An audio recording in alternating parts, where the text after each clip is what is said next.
Hey, this Emma here from Difference in Skill, and it is finally summer in fucking Canada, and so I shall switch into a summer mat, and we can look at hot lollies and yeah. Well, she's not really a lolly, but her face really looks like one, I guess. All right. Anyway, today's episode we're going to be talking about ride breaks, and yes, this is an ability that has come out for the past few months, and I haven't really talked about it. And it's also the ability that everyone kind of got afraid of at one point, or, well, some of us got afraid of, like, there was a lot of power creep kind of rumors and shit. Anyway, let's talk about this new mechanic that Bushido has brought to us since set 10, or trial deck 9, 10, or whatever, or 8, 9, I don't even remember. I think it's 8, 9 actually. Anyway, so let's look at this generic. One of the first ride breaks to come out in this game. Bowling Sword Dragon, Urag here, whatever. Alright, so what is a ride break? A ride break is a limit break for ability. And when you ride another grade 3 over a card that has a ride break ability, it passes on abilities to the next grade 3. So a really easy reference to this is it's like cross riding, and you gain benefit effects. Except with ride breaks, you gain them right away, and usually they're a lot they're a lot stronger than the cross ride effects. Or in the immediate process, they gain it right away, so it does a lot more than just a cross ride. In a sense, like if you're thinking cross ride gains you some defensive abilities, this is kind of more offensive. Well, actually, I can guarantee that these are a lot more offensive. Anyway, so looking at these, one of the generic effects of all ride breaks so far that I have seen, and they have not been really changed yet, is that the Vanguard, the grade 3 that rides over this, will gain the ability of gaining extra 10,000 attack during the turn, and usually a secondary effect. The secondary effect kind of depends, but in the beginning it was more of a generic +1 ability, kind of balances out with riding a grade 3 over a grade 3. Because if you guys didn't know, riding a grade 3 over a grade 3 is a -1.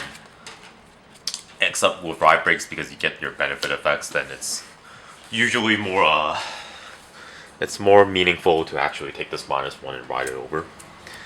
So one of the first things that I want to really talk about in ride breaks is that it's not as OP as people thought it was.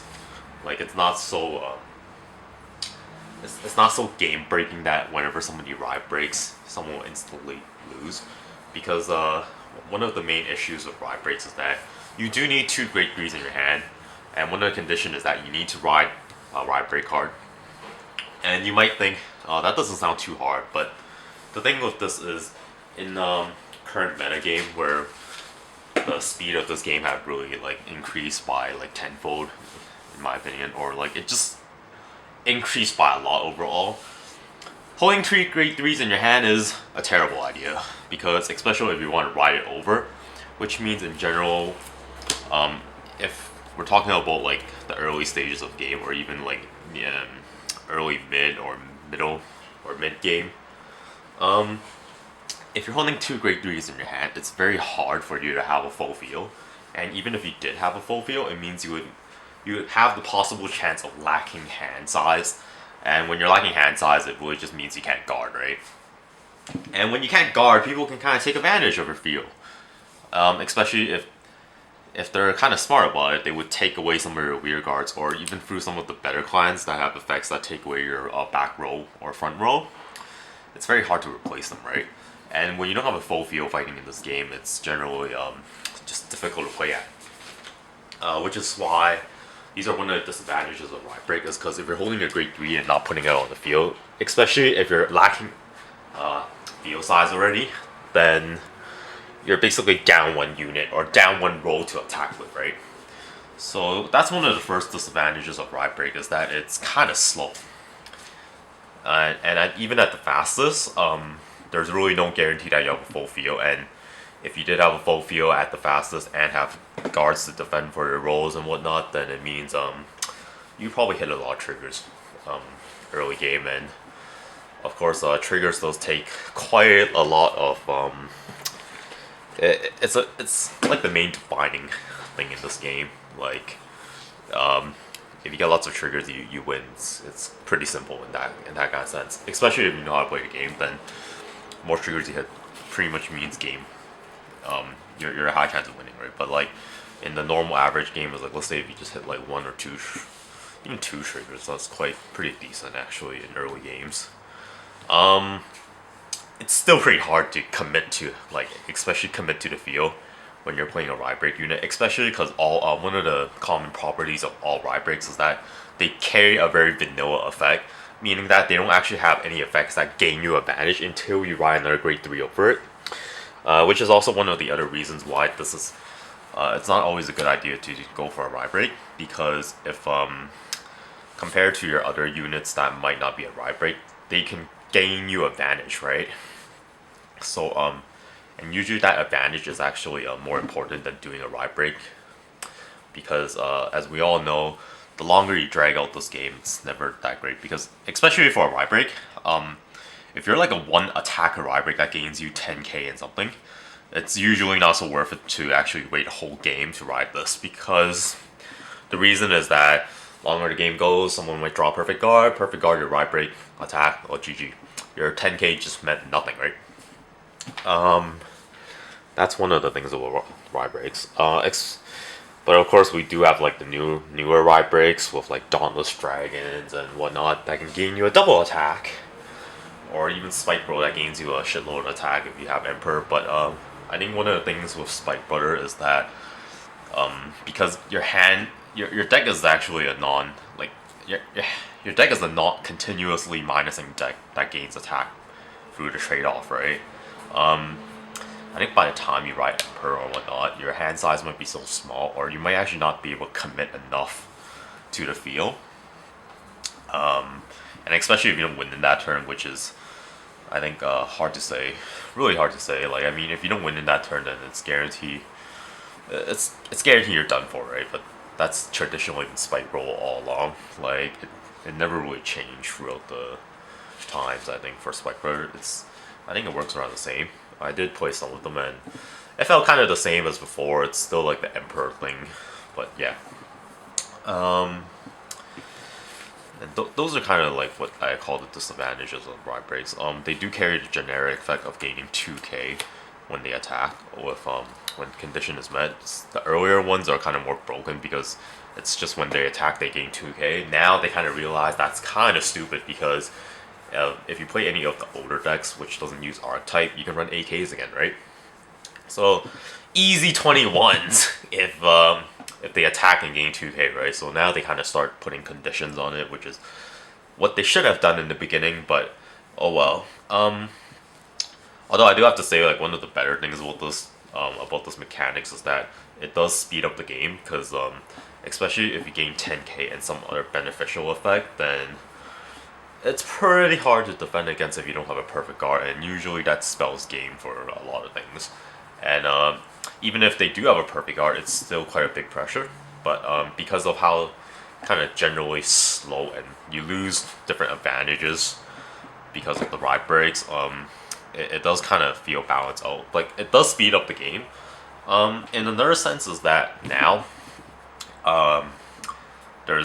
people are more carefree about what they play for grade 3, because if they play a ride break and another, like, let's say a main Vanguard unit, then it doesn't really, it feels safer now, because in the past, if you play like one main Vanguard, let's say something like Alfred, and your other grade 3s might be something like Palamedes, right? And this is typical for Royal Paladins, really. Like, one of the issues with that is that a lot of times, if you find yourself riding Palamedes, you find yourself losing quite a bit of advantage, right? Of course, it's not so much of a big deal with Paladins, because Alfred's ability can be activated on the rear, right? But a lot of different, clans, they don't really have that type of ability, right? Like, I mean, something like, let's see, what's a really good example?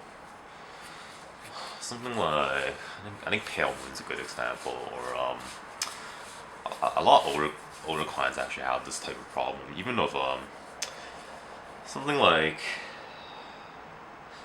let's use Neo Nectar as an example. So with Neo Nectar and Musketeer builds, you typically want to ride your Cecilia, right? But if you don't ride your Cecilia, it's typically the 10 plus 2k grade 3 attacker, so it becomes the generic 12k stuff, right? And in a lot of sense, in those situations, it's like you don't really have a choice. You do have to ride it because you have to get the grade 3. But in that kind of problem situation is that you're kind of going like, ah, fuck, I have to ride my shitty grade 3, and now I need to stack a lot of triggers to win, right? And then later on, you get your Cecilia and you ride over it, and you basically -1 to gain a better Vanguard.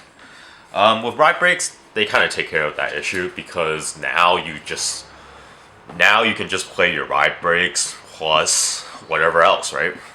Plus whatever your Vanguard could be. For this deck, it could be Gauntlet Buster, it could be Descendant, except Descendant proved out to be a better deck without ride breaks because they have 2 main Vanguards that are really good. And I'll actually touch into that issue a bit later. But yeah, going back to the grade 3 lineup, now you can actually just play ride breaks plus your main Vanguard, and that's perfectly fine because now whatever you ride will still give you the chance to come back for losing that advantage. Because if you ride a 12k generic grade 3, you lose a lot of advantage, you lose on a lot of effects that you could have done, right? Well, when you ride your actual grade 3 over this, or any grade 3 over this, you gain that advantage back from doing a ride break now, right? And one of the downsides is that you do kind of lose the power. You do kind of lose the power advantage, but like, I mean, if we're talking about generic 12ks, these are 11k base, so you're probably able to make good numbers anyway. Like, it's not a big deal. Stuff like Palamedas is a bit kind of different story because that actually helps you make big numbers easily, right? So this could be one of the downsides of break rides, because if you play break rides, you basically lose you kind of lose the opportunity to play grade 3s that do better in the weird guards, and that is true for paladins, really. Well, the fact is that paladins don't actually have a wait, they do, never mind, I'm being high. They do have ride break. It's the Jewel Knights, but anyway. That's one of the things with ride breaks, but like, it does help you gain advantage back because of, if you happen to ride this, if you have no choice, right? Then later on in the game, you do have a chance to come back because of their OP abilities, but you have lost advantage in the sense that your deck has already slowed down, and in this meta where we're experiencing archetypes that can like come out at where we have a lot of grade 1s and grade 2 attackers that can hit your Vanguard, this is actually not as good as people think. It's not as efficient as people think. Like Dauntless could be one of those exceptions in my opinion, like that it might be better if you do a ride break, but at the same time not really, because you still lose a lot of advantage compared to like current meta now, because current meta is really fast. Like, it's actually extremely fast, so like if you take the time to do something like cross ride or break rides, it's gonna cost you quite a bit. Like, you're gonna lose on quite a bit, and with what the break ride can offer you is you might be able to gain what you lost throughout that like literal gap, and this is just a possibility. Like, I think it's just generically better to play your main Vanguard now, because new main Vanguard effects are actually just so much like a lot better. They're a lot stronger than before. If we're going back to like traditional decks without like the new 11k, like none of the newer Vanguard stuff like Alpha Liberators or Lavador or Descendant or Gauntlet Busters, these are pretty useful in the sense that they help those that come back. Like, they kind of balance out the game in that sense. But if you ask me, I think they typically are still stronger in the sense that you can ride, if you ride your main Vanguard first, like the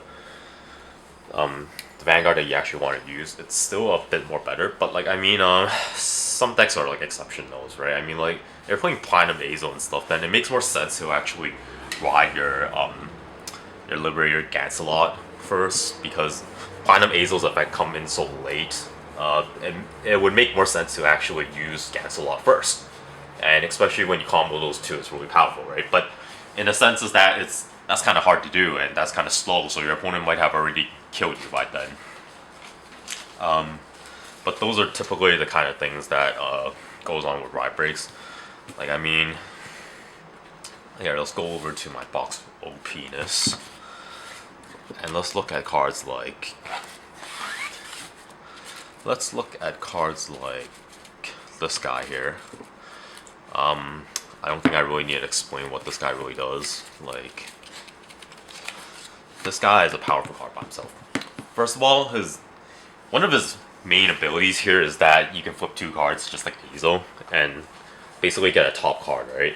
And this ability is actually not a limit break 4, meaning that if you played this early game, you basically get 1 free unit.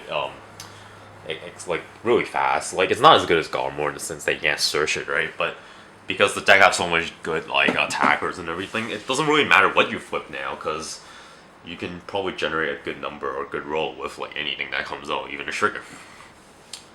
That's one of the things.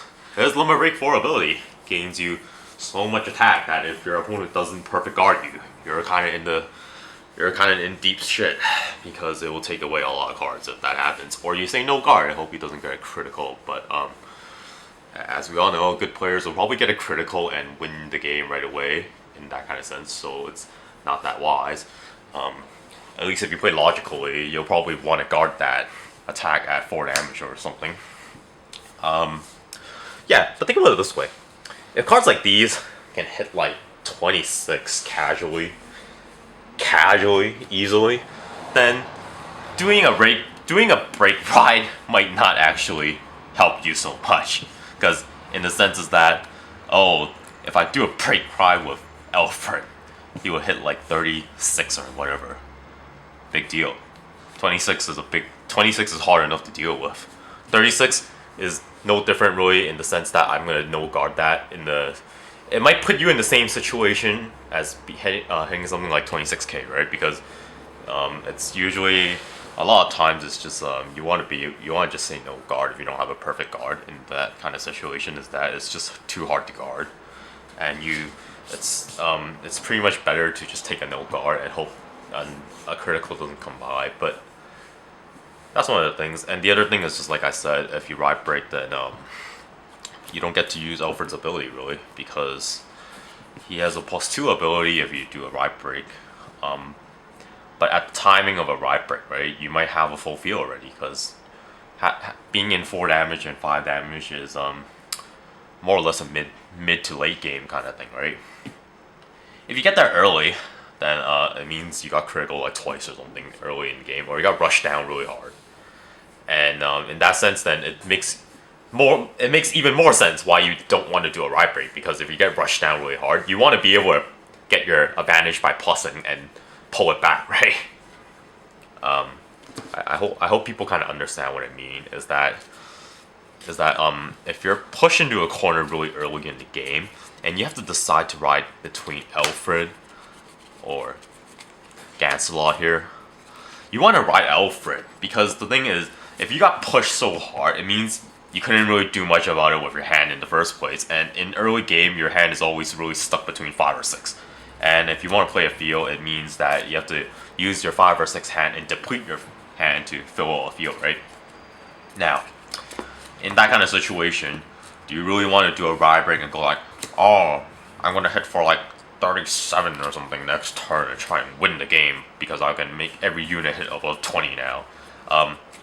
Sorry to say that, but like if you kind of do that, your opponent might actually kill you in this turn because you don't have enough hand, because you probably only have 3 to 4 at maximum. And if you're at 4 or 5 damage already, then that's pretty hard. That's pretty hard to guard, especially with what limit breaks and shit, and even normal effects can do. And it's hard enough if the guy have a full field to attack you like that. So you probably want to use Alfred, gain your 2, keep 2 hand, so you can keep 2 more cards in your hand, and you can probably survive better in that kind of situation. It's really the same for this kind of deck, like Labrador and this. But This is more debatable because her effect actually gains you quite a bit of advantage in this deck specifically because it bounces 2 cards back in your hand. If you guys didn't know that, she bounces 2 for one of her.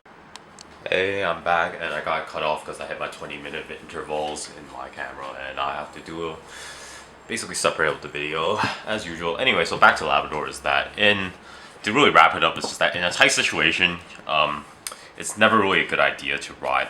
Like, to ride your ride break card is just not gonna help you enough unless you're really good at heal and stuff. But I'm bad at games, so I don't usually look at it like that. But the thing is, normal Vanguard cards nowadays will gain you more advantage than what a ride break can get you. I'm not saying that you shouldn't really play. You don't play ride breaks because it is a game defining mechanic now. Is that it did change the game enough to speed everything else to compensate for this kind of thing. That's one of the reasons is that the game just kind of increased in pace now. Like all the other effects kind of just increase the pace of the game now because of these cards. I think it's just that Bushiro wants to speed up the game and basically makes it some people might go like, oh, but ride breaks, whenever someone ride breaks, it's like I lose so much advantage that I just instantly lose. That's not exactly true. It's in a sense it's just that by the time this kind of thing shows up with a ride break and stuff, you probably have the cards you need to save yourself. And even though it might take a lot of cards, it's perfectly reasonable in what they're doing. Is that because those other cards takes away just as much cards, so these not so big of a deal when you compare it like that, and which is why it's not so overpowered in my opinion. That's what I want to say. Like I say, like people still play. Like I would still play ride breaks. Is the thing that for all the other like clans and whatnot that doesn't really have a good secondary Vanguard, it actually makes sense to play ride breaks because this will actually save you if you end up riding your secondary Vanguard. Like the situations I talked about earlier, it helps a lot of decks because not every deck have like 2 Vanguards that work perfectly conjoined together, right? Like it's not like Spectral Duke Dragon decks where you can just mash Garmor in there, right? And basically it doesn't even matter what you ride for grade 3 anymore. It's because both of them are good. And not every deck can do something like that. I mean, if your deck can do something like that, then there is reason for you to not play a ride break because it means that all your grade 3s will have the necessity to gain you advantage to win the game, right? Like, I mean, this is one of the reasons why I'm not even using these in my Eradicator deck is because Descendant, very good card by itself. It wins a lot of games. That is why it's limited right now. Now you look at this card here. Why do I not play ride breaks? Brentlet Buster. What does he do? Well, you counterblast 2 cards and you minus your opponent and you gain a critical in 3000 while you're at it. Well, first of all, you minus your opponent. That's a good effect by itself already. You gain a critical in 3k for no reason? Why? Okay, of course it's a limit break 4 effect, right? But the point is that in mid game and even in early game, because you have the ability to minus your opponent, it just gains you that much more advantage because especially if your opponent doesn't really play a deck that gains a lot of advantage, then this card is very good because in early game your opponent can't really, it's really hard for them to replace, and when it's hard for them to play a full field, it's easy for you to make attacks and keep your field and your hand advantage, right? And if they do have a full field still after you take away your cards, then it probably means they don't have that much guard. Then you can go on the offensive now, right? And especially because your limit, even if you got like hit or let's see, even if you got hit to 4 damage like early in the game, because you gain 3k in a critical, it's probably very likely that you're hitting 21 and above with whatever booster you have in the back, because everything is a 7k in the deck, right? Okay, you hit me to 4 damage early. Oh, well, I'm at like the earliest game possible and I'm hitting you like at 22 or 21 critical 2, possibly 3 or 4, right? That puts a lot of pressure on your opponent, and Uh, to really demonstrate how OP this deck is, in the sense that it doesn't need Ride Break, is that you use Gauntlet Buster twice, 1 damage left, Ride Descendant. Your opponent's probably like, fuck, I can't win. See, that, and in that sense is that these two cards function better than just any of these two combination, right? Or even like this or like that, right? It's just that the two main Vanguards is more efficient than playing a Ride Break.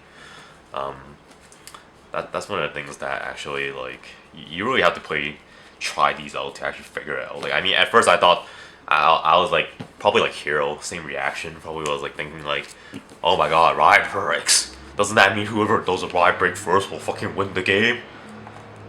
Well, no. Once you actually play into the meta, you'll realize that the game actually goes by so fast now that if they try and do a Ride Break, they don't have enough time. They don't have time to hold out to do that kind of stuff. We're not really... Vanguard has kind of advanced or changed. Its meta have changed into the sense that your games kind of end in like 6 or 7 or 8 turns. Like 8 turns is quite a lot, quite pretty far. You can't do stuff like riding Garmor over Garmor kind of stuff over and over again anymore. That just doesn't work anymore. And this is like one of the new defining metas is that, and I know a lot of old like clients still haven't probably isn't really able to match up in speed yet, but well, it's kind of the same with when 6-6 come out, right? Where there's limit breaks and these few clients are dominating, and it really just started becoming better at set 8 when pretty much all the clients have got their upgrades. Well, they're working on it, right? They're almost there, I think. I think after set 12, quite a lot of clients would have their necessary upgrades, and still missing a few, but I think by set 13 for sure, I think they should have it all covered. Like, I think the clients that got left out at the moment, they're doing pretty well in the sense that, because some of the newer clients just got upgraded not too long ago, so like they work pretty fast in that kind of sense. And this is really all I have to like talk about in Ride Breaks is that they're powerful. I admit they're powerful, but they're just not as overpowered as we think it is. I think it's a fairly balanced, like, these are fairly balanced cards, because without these, a lot of decks would honestly stand no chance, because these are more like, these are kind of, how should I say it, it's more like when you're at a disadvantage, these cards will help you try and bring the game back. Like, it gives you a chance to bring the game back together, especially because if you think about it, in a sense, if you don't play these are probably like, if you play a deck where you don't have two main Vanguards, right, these are probably like the cards that are like the 12k generic grade 3s, right? And when you ride those, you're probably going, it's never that well, right? It's the same as if you think of the 12k generic and you ride these in their place, it means you kind of have a chance to kind of pull the game back, right? Even though you still lose a lot of advantage already, like, you're still in the losing area, but these will try and help you bring it back to it'll kind of try and give you a winning chance again. Like, that's one of how I think that's how the mechanic kind of works better, or that's how it should be really defined. I mean, it's kind of the same. Well, I probably talked about this in the sense is that these are kind of like cross riding, and if we look at the cross ride meta, why did I put 2 internals? My bad. Here we go, 2 SPs. Alright. In the sense is that these are slow. Doing a ride break is slow. It is the same as saying doing a cross ride, because cross rides are pretty slow in general as well, because all the cross ride decks don't really have advantage, right? They don't gain enough advantage to make up for the time they need to cross ride.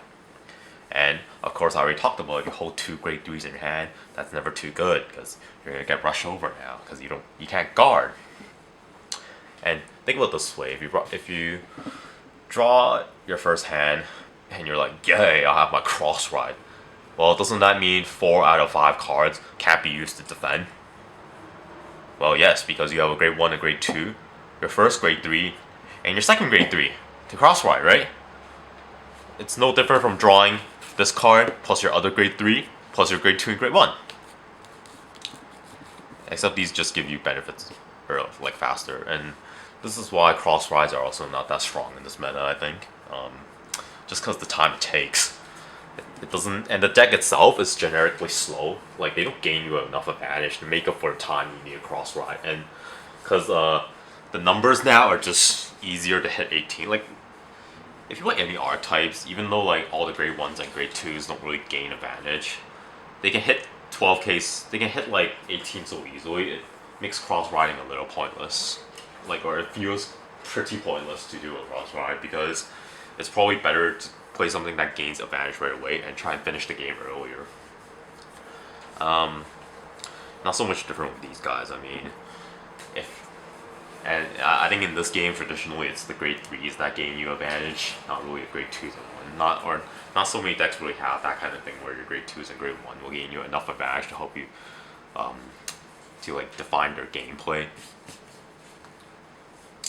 That's kind of, and yep, that's really what Break Ride is that they're like cross rides, just a different form. And yeah, and I think in this video I might actually cover so I actually covered Break Rides and partially the meta. If you guys want me to do another video on like strictly talking about new meta, if I didn't really make it clear in this episode of like mechanics, then I can do that. But I think really, like, to briefly summarize like the meta, it's not so hard. I think it's more like, because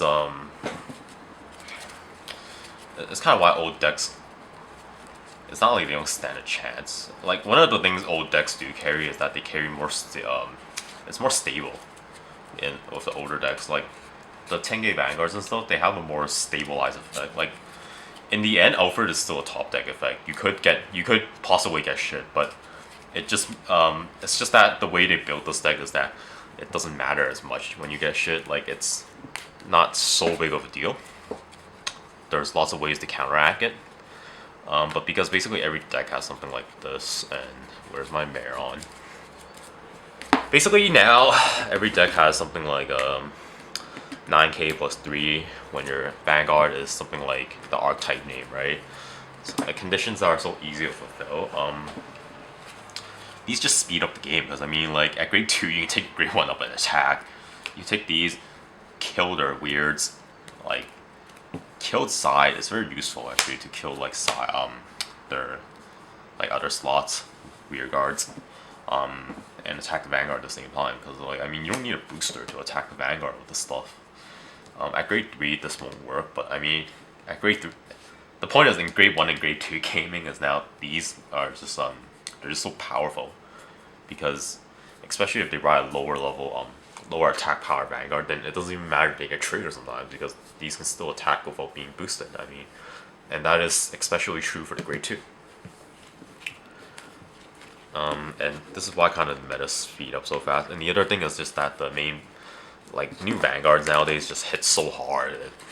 It's really hard to not say that the game has sped up. I mean, Labrador speeds up the game like tenfold, heading for like 20 something crit 2 all the time.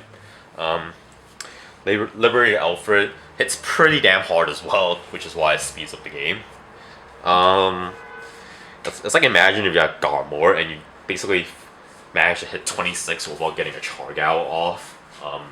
Then it's pretty fast, right? Because I mean, sometimes you might think it's simple to get a Chargal and behind a bank, like behind your Garmor or whatever, right? But honestly, sometimes that's probably not your first search target with Garmor, right?